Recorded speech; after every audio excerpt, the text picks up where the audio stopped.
Bonjour à toutes, bonjour à tous. Bienvenue dans ce cours d'introduction à la comptabilité générale et nous allons continuer ce que nous avons déjà commencé depuis plusieurs cours concernant donc les charges de personnel. Et aujourd'hui, j'ai intitulé ce cours « Les autres éléments de la fiche de paie ». Donc nous allons essentiellement travailler sur comment calculer donc le salaire net à payer avant impôt, le salaire net imposable, etc., etc.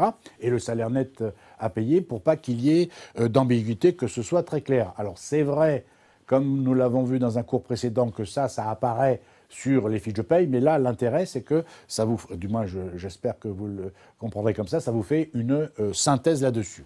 Alors, le salaire net. On est d'accord que ce qu'on appelle le salaire net, c'est le salaire brut moins le total des cotisations salariales. C'est ce que l'on appelle le salaire net.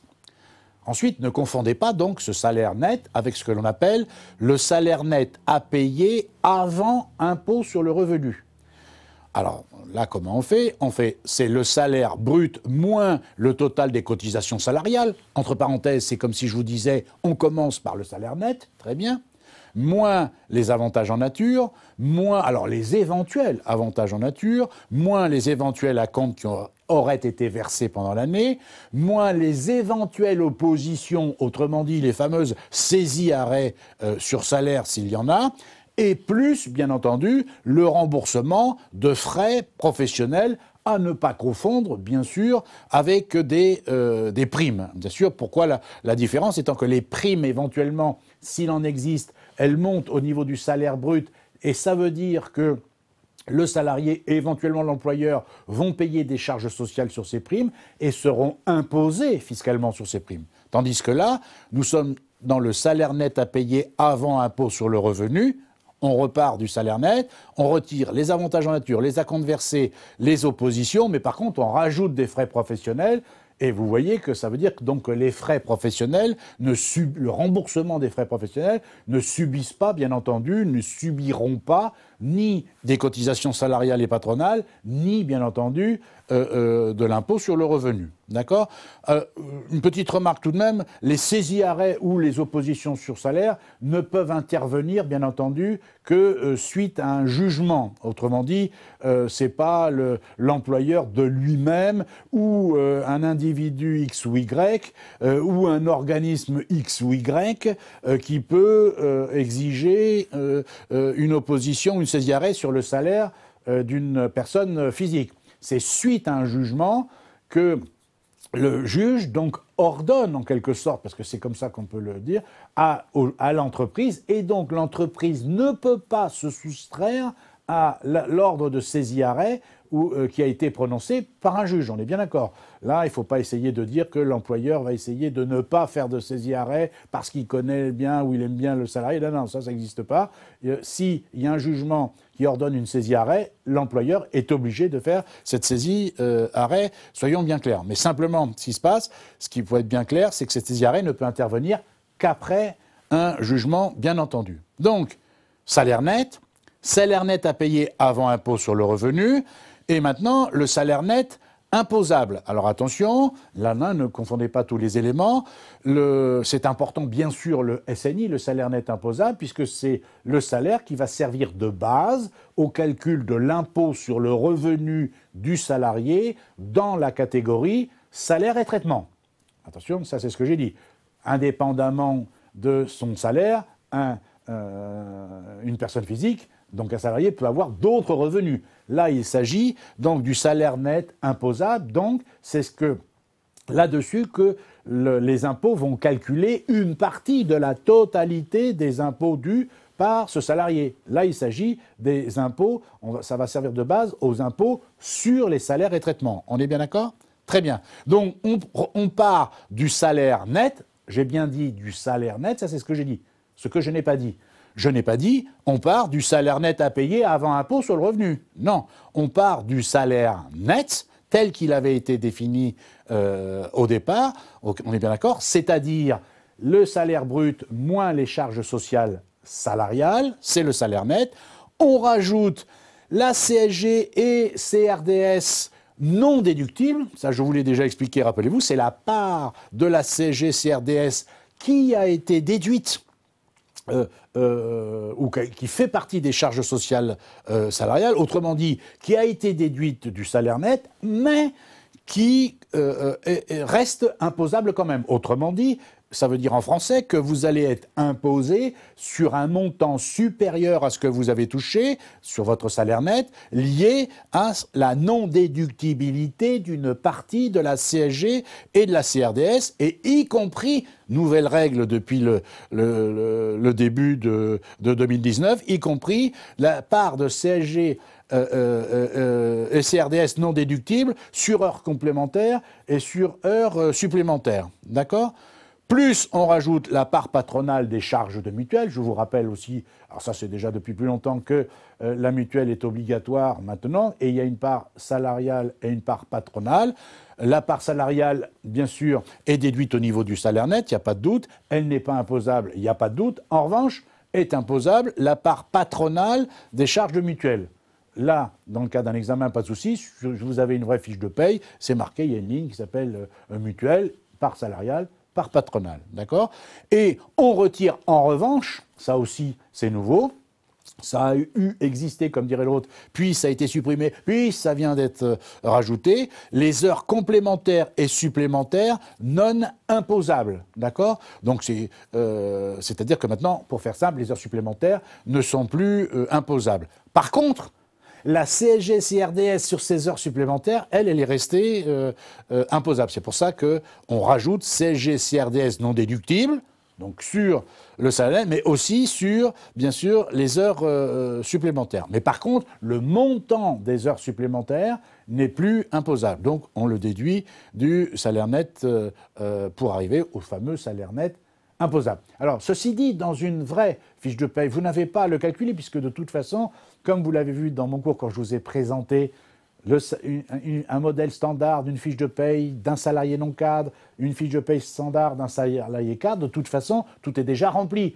Et encore une énième fois, on ne vous demandera pas de calculer tous ces éléments, c'est juste à titre d'information que vous le compreniez. Par contre, ça peut servir, bien entendu, cette compréhension, pour ensuite passer les écritures à partir d'une fiche de paye, savoir de quoi on parle, bien entendu. D'accord ?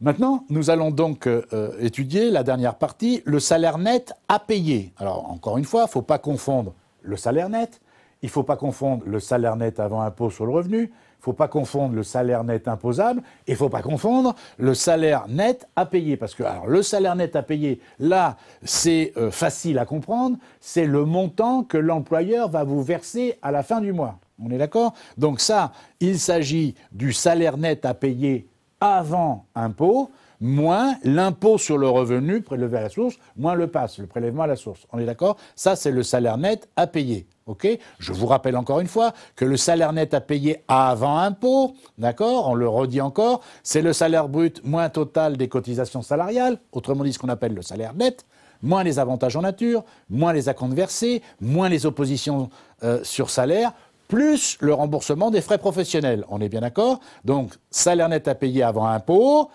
moins l'impôt sur le revenu, et ça donne le salaire net à payer. Alors, vous comprenez, sur la présentation d'une fiche de paye, on est obligé de mettre entre le salaire net à payer avant impôt et le salaire net à payer la partie qui donne le salaire net imposable. Ben oui, parce que pour passer de l'un à l'autre, il faut d'abord ça. Voilà pourquoi le salaire net imposable est au milieu. On est d'accord ? Donc ça, c'est le salaire net à payer.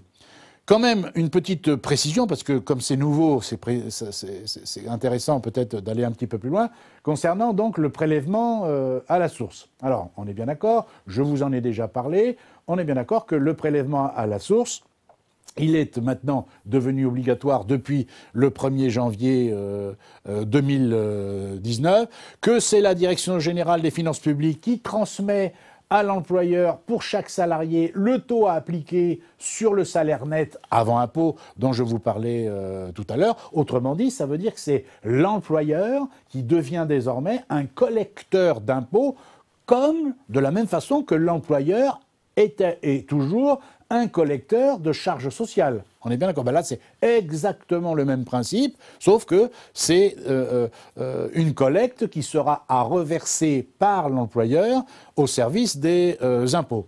bien sûr, le taux qui est communiqué par le service des impôts peut être modifié en cours d'année par, dans un premier temps, le salarié qui avertit, on va dire, le service des impôts dont il dépend d'une éventuelle modification de sa situation personnelle, du genre mariage, naissance, éventuellement une baisse de revenus, par exemple, suite au fait qu'il s'est retrouvé au chômage, quelque chose de cet ordre, eh bien, dans ce cas-là, il peut calculer, anticiper une modification de son taux précédent. Il avertit, alors ça se fait sur Internet très rapidement, les services fiscaux, lesquels services fiscaux, hop, transmettent l'information à l'employeur qui doit appliquer le nouveau taux si c'est le cas. D'accord ? Ce qui veut dire aussi que ce soit bien clair, enfin ça c'est un autre débat, mais que ce soit bien clair. Donc si vous avez un problème en tant que salarié avec un problème de taux, ce n'est pas votre employeur qui en est responsable, d'accord ? Alors vous pouvez toujours lui en parler, mais enfin de toute façon c'est pas son problème à lui, c'est pas le problème de l'employeur.